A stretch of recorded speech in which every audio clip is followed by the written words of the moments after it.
but of course defined in different ways. But we'll come to that in just a bit. But let's look at other stories, and on page 4, Kenya still continues to mourn and tributes to 6 employees of City Hotel killed in terror raid. These were employees of the Dusit D2 Hotel at 14 Riverside Drive, which happened just about 2 weeks ago. Honorable Mtambo, your thoughts on how we have continued as a country, not just to mourn, but there has been consistent follow-up to some of the perpetrators, to some of those who've been arrested. I even see on page 5, terror suspects received over 100 million months to attack. So there's been a consistent follow-up by the government to ensure that the perpetrators are brought to book.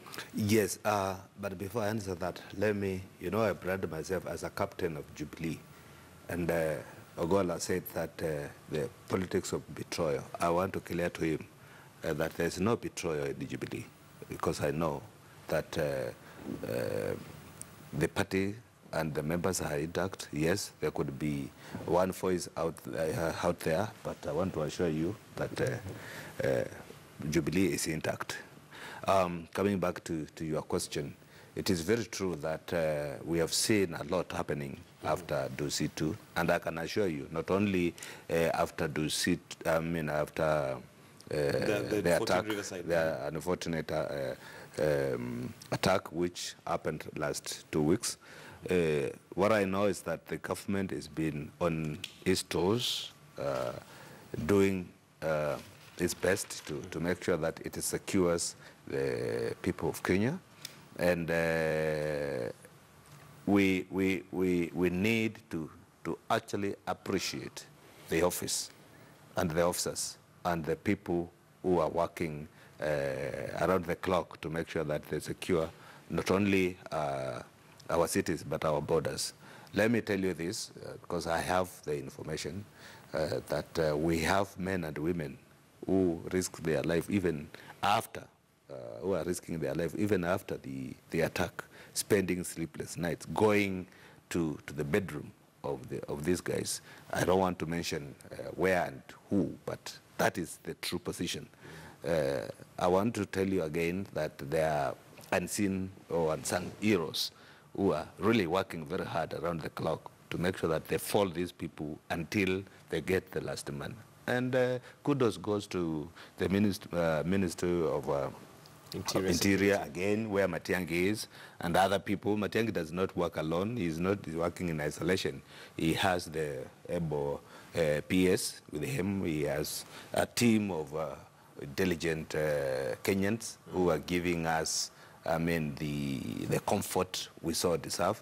So I think the Kenyan government this time has we have upped our game. It is not at the level where it was before, when you deal with something and then you forget about it. You remember when we were attacked, the Americans were attacked, the American embassy was attacked, it died, nobody followed, nothing. It came again, Kikambala, you remember that instant? It was handled not in a professional way, so to speak, but this time around, we have to appreciate the government, because I know for a fact that this war of terror is not going to stop anytime soon. And it is a global problem. And it's a global phenomenon. All right, Honorable Kirwa, your thoughts on lessons learned. Kenya seems to have definitely learned lessons over time, and we're doing things differently this time, especially looking at the follow-up to some of the leads that the investigators have, and also keeping Kenyans informed. Well, I think since 2013, the government has spent a lot of time and resources in trying to improve their alertness in terms of terror. We have been exposed to these challenges, and as you said, it is not Kenya alone. It's an international phenomenon that is creating a lot of problems. My prayer and hope is that we'll spend more time trying to do preventive, so that in future we should be able to detect before we lose any lives, in terms of how these people get in, and in terms of how we can monitor and know who is with us and who is likely to be playing mischief with the lives of our people. We are also hoping that the issues of corruption are going to be managed such that we minimize possibility of people allowing some of these negative elements into our country. But most important, we should be able to structure our relationship with our partners internally and within the region for purposes of managing these menace, especially in Somalia. All right. Steve Ogola, one of the sore thumbs that we have had, according to some, is the legal system. And just a few days before we had this attack, there was a release of certain individuals, and this was because, according to the court, they didn't have evidence. Are you confident with our investigative capabilities? Because the challenge for the courts, as they have told us, is if the evidence is not watertight, then really they have their hands are tied.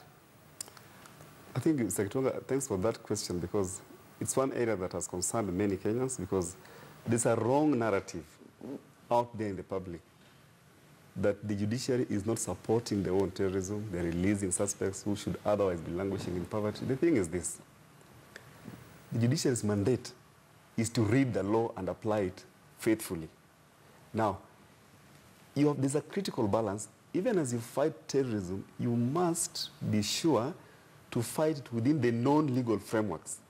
You get, I'm happy to note that Kenya asserted itself fully in this, in terms of response, in terms of the timeliest response, and in terms of the aggressive posture and sophistication, skill and sophistication and tact in responding to the do-sit attack.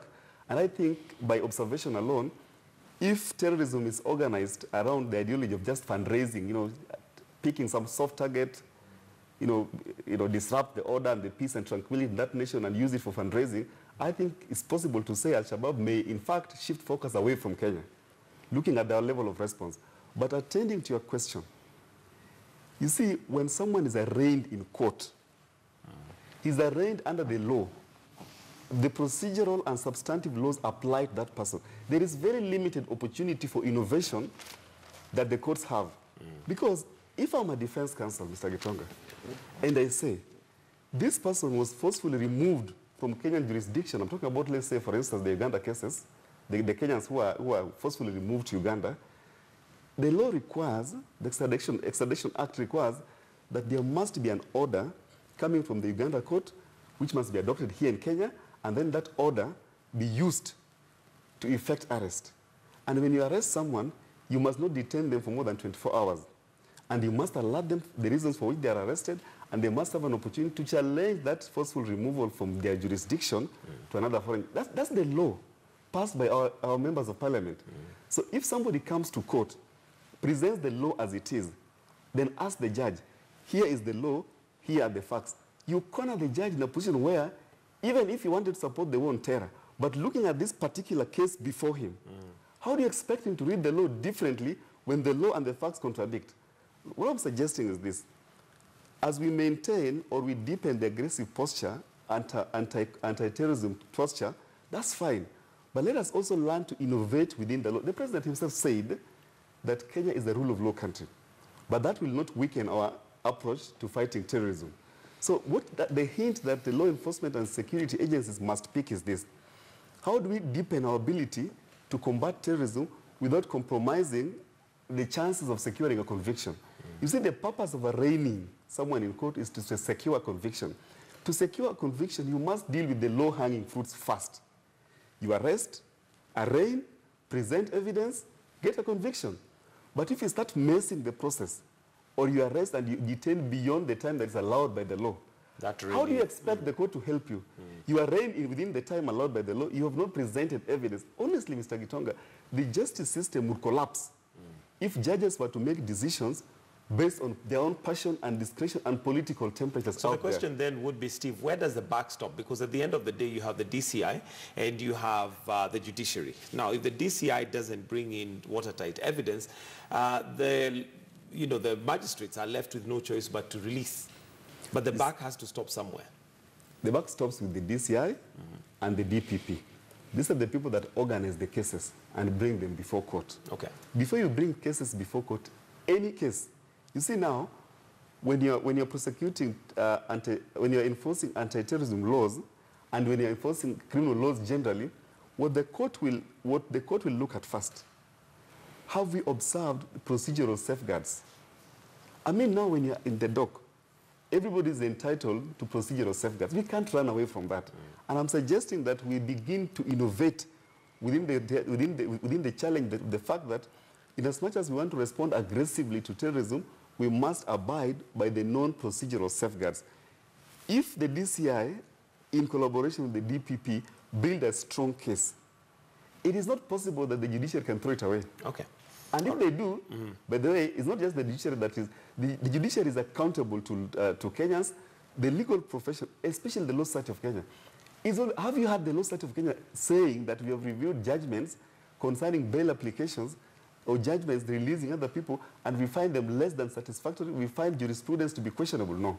Which means that if, in terms of retrospect, I think the DPP and the DCI must reflect and realign their actions to match what the law provides, because even arrests and enforcement is done by the law.